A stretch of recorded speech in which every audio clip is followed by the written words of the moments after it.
really didn't do much. The only active thing anyone did was Ranga hunting for food so Gobta could eat.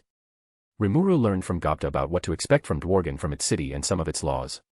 He also learned about who was the one that named Rigger. A person named Gelmud. Not that it mattered to me. I could easily beat him. And yes, he learned about the elves in Dworgen. That ended up being the thing he focused on the most. Not that I blame him. I would too. Overall, we just talked with each other waiting for the others to arrive. The other goblins and wolves finally arrived and they looked dead tired. It seems they felt a sense of urgency to catch up as soon as they could, but it seems to have backfired on them. Rimuru threw them a health potion and that got back up like new. We were finally going to line up to get into Dworgen and Rimuru was explaining who he would take with him. He decided that he himself would go along with me and Gobda. Everyone else would stay behind and wait for them to return. There was obviously some protest, but Aramiru calmed them down mostly by saying that I would be there. So it was time for us to finally get into Dworgen. I'll try not to get us thrown in jail. I jinxed it, didn't I? Nah, it should be fine. Chapter 7, Chapter. Well, this may come as a surprise to absolutely no one, but we still somehow ended up in a jail cell. ////////////////////////////// Flashback. Me, Gobda, and Aramiru were currently in line waiting to get into Dworgen. There was a mixture of many races. Humans, lizardmen, kobolds, and more. I was making sure to try to avoid the random mobs that would come out and harass us, but if they still did harass us, I would try to just talk them out of it, intimidate them. This line is so slow. I thought these things would be different in another world, but I guess not. Look what we have here. A slime and a goblin. Oh hell nah. Why are they still approaching us? Do they not see the menacing armored figure that can beat them senseless? Rimuru, looking at the people who were clearly targeting us, spoke up. Hey, I'm more than just a slime. I can easily beat you all up. Oh, look, it talks. We can probably make a bunch of money selling it or something. The rest of his group starts laughing and joins in on belittling Rimuru. Okay, I should step in before things get more out of hand than it is. Leave them alone, they are with me. I said in a serious tone, telling them to drop this stupid talk. What are you? Some kind of knight? Why are you even standing for these weak little monsters? They'll probably just die when they get into the city. That's for me to deal with. I suggest you don't meddle in our affairs unless you want to see the consequences that will be brought upon you. Are you threatening us? I may have accidentally escalated this situation instead of de-escalating it. Let's fight. If I win, I'll take that slime that you seem to be protective over. You've got to be kidding me. How stupid is this guy? You only have some trash daggers while I have full armor as well as a sword and lance. If I were you, I would really reconsider your train of thought at this moment. I'm trying to make this as clear as I can without doing anything that could get the guards' attention. Your threats don't scare me. Come on guys, let's show her who we are. He and his group proceeded to rush at me, with some supporters in the back. Arttoria. Do you need my help? Rimuru was quick to offer help in this fight, but it would be a waste of whatever energy he would use. No need, Rimuru. I won't even need to use my weapons. I think it's safe to say that my plan to not get thrown in jail has failed, but maybe I can still talk my way out of it if I don't cause anything to happen to others in line. Back to the guy rushing at me, I just stood there watching him run at me along with the rest of his group. When he does get close, he starts a flurry of swings, stabs, and slices. He's not even aiming for any vital parts. His aim is at my chest and stomach, which are very clearly armored. I just casually dodge each of his attacks while standing in the same spot. His blade work. Trash. His footwork. Trash. His accuracy. Trash. The way that he doesn't even have a proper combat style. Trash. There doesn't seem to be a single redeeming quality to his fighting. I decided to finally go a bit of the offensive. When he was mid-swing, I grabbed his wrist and applied pressure. He let out a scream of pain and he dropped the dagger. He used his other hand and I did the same thing. Holding both of his wrists, I pulled him towards me and proceeded to Spartan kick him in the chest. I made sure to hold back my strength unless I wanted his arms to be ripped off and his upper body torn from his legs. He rolled around on the dirt and when he stopped he looked mad. What are you guys doing? Get her. To the others' credit, they did question whether it was a good idea to fight me or not after the whooping I just gave that guy. They came to a decision when an armored guy with an axe came towards me with an overhead strike. There was a mage in the back casting a fireball, an archer shooting me with an arrow, and a cleric casting a magic wall. I decided to attack the axe guy first. Going for an overhead swing was a pretty stupid move in this scenario. All firepower, but sacrificing defense. I waited for him to get closer and start his swing. As soon as he did, I sidestepped his attack and while his axe was stuck in the ground, I gave him a roundhouse kick to his face. He was launched all the way to the others. I noticed the fireball and arrow coming my way and with a swipe of my hand I got rid of the fireball, at the same time I grabbed the arrow with my other hand.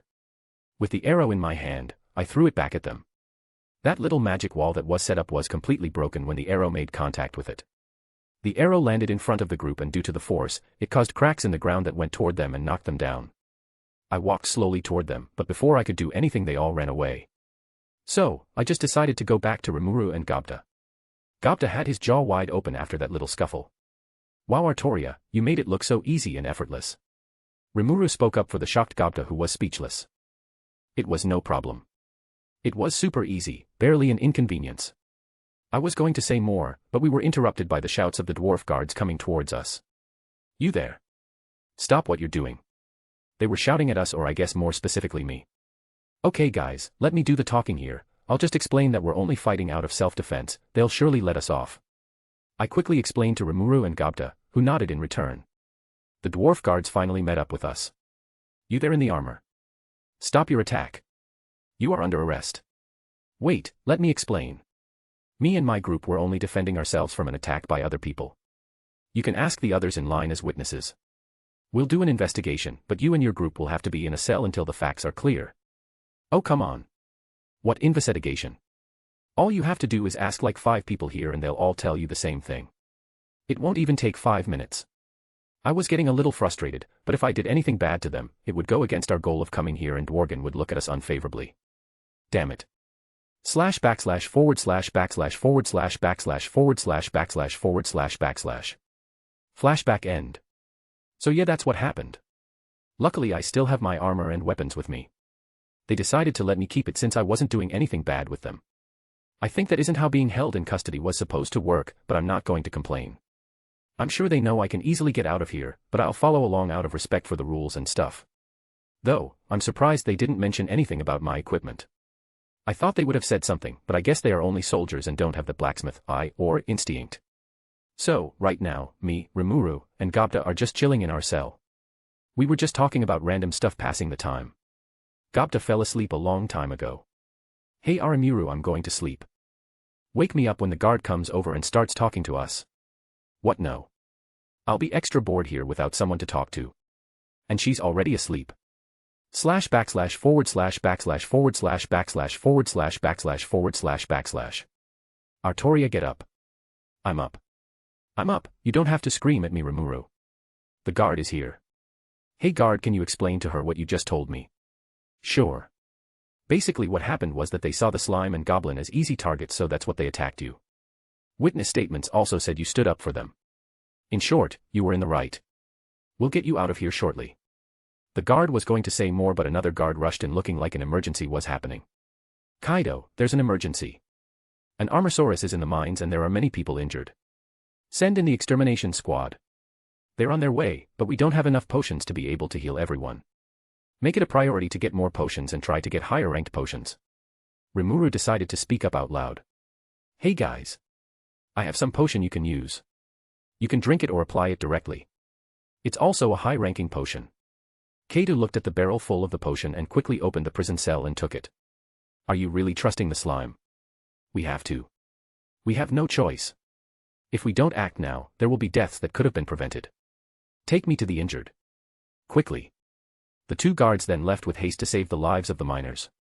Once again leaving us alone. Hey Arttoria, why didn't you go help them with the Armosaurus? You are super strong, it shouldn't be a problem for you. I don't have to. They can handle it themselves. What do you mean?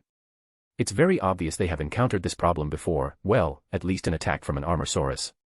Kaido said there was an extermination squad that deals with enemies like an Armosaurus. Plus, his main priority was to save lives and heal the injured. Not once did he mention anything about if they could kill the Armosaurus. You got all that from those few sentences they said. Well, yeah. It's not too hard. Just some simple context clues, inferencing, and analysis. I could be wrong, but based on the information I had, that's the answer I came up with. You should learn to do this too. It will be important as a leader. I think I'll pass on that. I guess Great Sage is going to do the carrying on that one. It's a double-edged sword though. If he leaves everything up to Great Sage, I fear his critical thinking skills may suffer. Well, he can just surround himself with smart people who are good at certain things they do. He can just let others do the work for him. What's the term for it? Yes, delegating. He can just delegate the work to others. Well, now I wait again. That means nap time.